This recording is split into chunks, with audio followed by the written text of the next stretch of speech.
শুভেচ্ছা জানাচ্ছি, আমি সাব্বির। সো এই ভিডিওতে আমরা ইন্টারেস্টিং একটা বিষয় নিয়ে আলোচনা করব। সেই ইন্টারেস্টিং বিষয়টা হচ্ছে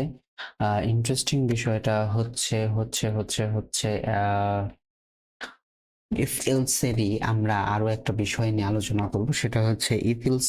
আমরা ইফ এর মধ্যে কন্ডিশন দেই সম্ভবত সব সময়, কিন্তু এলস এর মধ্যে আমরা কন্ডিশনটা দেই না। সো এইখানে আমরা যদি এমন একটা বিষয় আর কি করি, সেটা হচ্ছে নেস্টেড কন্ডিশন আর কি। মানে একটা কন্ডিশনের পরে বা ভেতরে আর একটা কন্ডিশন, ভেতরে আমরা এক্স্যাক্টলি দেবো না, নেস্টেড বলবো না আর কি। বাট একটা কন্ডিশন কমপ্লিটলি হয়েছে, দ্যাট ডাজেন্ট মিন যে আরো কন্ডিশন আসতে পারে না, ব্যাপারটা এমন না। কন্ডিশন কন্টিনিউয়াসলি হইতে পারে আর কি, হ্যাঁ, কন্ডিশন আমরা তৈরি করতে পারি।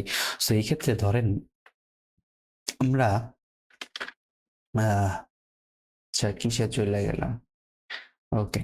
সো আমরা যদি হচ্ছে কনস্ট ব্যবহার করি, কনস্ট আমরা এর আগে লেট ব্যবহার করতাম, আমরা কনস্ট দিয়ে শুরু করি আর কি। হ্যাঁ, মানে কনস্ট ব্যবহার করা বেস্ট প্র্যাকটিস। আমরা ভার ব্যবহার করছি, লেট ব্যবহার করছি, ভার খুবই কম, একদিন ব্যবহার করছিলাম আর কি একটা ভিডিওতে আর কি। সো কনস্ট আমরা যদি এইখানে আমরা দিই, সেটা হচ্ছে আমরা বাই, হ্যাঁ, আচ্ছা, বিইউআই বাই পিআরআইসিই বাই প্রাইস যদি হচ্ছে আমরা 6,000 টাকা দিই, রাইট, বাই প্রাইস 6,000 টাকা। অ্যান্ড হচ্ছে আমি ইফ একটা কন্ডিশন দিব, কি কন্ডিশন দিব, যে এই বাই প্রাইসটা যদি হচ্ছে তোমার কত 5,000 টাকার উপরে হয়, তাইলে তুমি কি পাবা, তাইলে তুমি হচ্ছে ডিসকাউন্ট পাবা। ঠিক আছে, তুমি ডিসকাউন্ট পাবা, হ্যাঁ, ডিসকাউন্ট কত 10% দিয়ে দেয় আর কি, রাইট। সো আমি কি এখানে কনস্ট্যান্ট ডিসকাউন্ট আমি লিখলাম। কনস্ট্যান্ট ডিসকাউন্টটা কিভাবে লিখবো, এই যে বাই প্রাইস আছে, বাই প্রাইসের সাথে আমি গুণ দিব হচ্ছে 10, 10 গুণ দিয়ে আমি 100 দিয়ে ভাগ দিব আর কি, রাইট। সো হচ্ছে তাহলে 10% হইলো, তাহলে কনস্ট্যান্ট, তাইলে হচ্ছে কি আমরা হচ্ছে টোটাল দেই আর কি, টোটাল পিআরআইসি, টোটাল প্রাইসটা কি হবে, এই বাই প্রাইসের থেকে ডিসকাউন্টের প্রাইসটা বাদ হবে। বাই প্রাইস থেকে ডিসকাউন্টের প্রাইস যদি বাদ হয়, তাহলে টোটাল প্রাইসটা পাবো না। আপনার কথা বুঝতে পারছেন? সো হচ্ছে এই ডিসকাউন্টটা আমরা এখানে লিখলাম, আমরা ডিসকাউন্ট ধরছি আর কি, রাইট। ডিসকাউন্ট একটা ভেরিয়েবল, তারপরে এই বাই প্রাইস এটার সাথে কত 10 গুণ দিছি, ভাগ 100 দিছি আর কি, রাইট। সো তারপরে কি টোটাল প্রাইস আরেকটা ভ্যারিয়েবল, এই টোটাল প্রাইসটা কত হবে, তাইলে এই যে যে বাই প্রাইস মানে আমি যত টাকা দিয়ে কিনবো তার সাথে কি আমি মানে ডিসকাউন্টটা বিয়োগ হবে।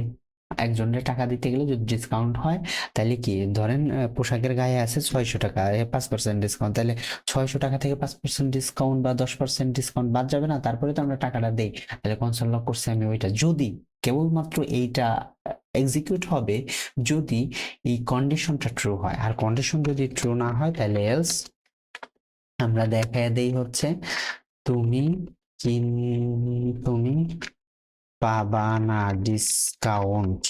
তোমার তোমার টোটাল হচ্ছে, না, ও টোটাল হচ্ছে এই যে বাই প্রাইসটা দিয়ে দিলাম আর কি, রাইট। তো এখানে দেখেন বাই প্রাইস যদি 5,000-এর এত হয় আর কি, তো যদি আমি এটা 5,000-ই প্রথমত দেই, তাহলে কি 5,000-এর উপরে চাইছে, তার মানে কি, তার মানে তুমি পাবা না ডিসকাউন্ট, তোমার টোটাল হইতেছে এত টাকা, তাই না? যদি এখানে আমি কি 5,500 টাকা দেই, দেখেন 5,000, এটা একটু ক্লিয়ার করে দেই, 5,500 টাকা দেই, তার মানে কি এই 5,000 টাকার উপরে 5,500 টাকা আছে, তার মানে কি এটা ক্লিয়ার, মানে এই কন্ডিশন ট্রু, তার মানে এটার মধ্যে ঢুকবে।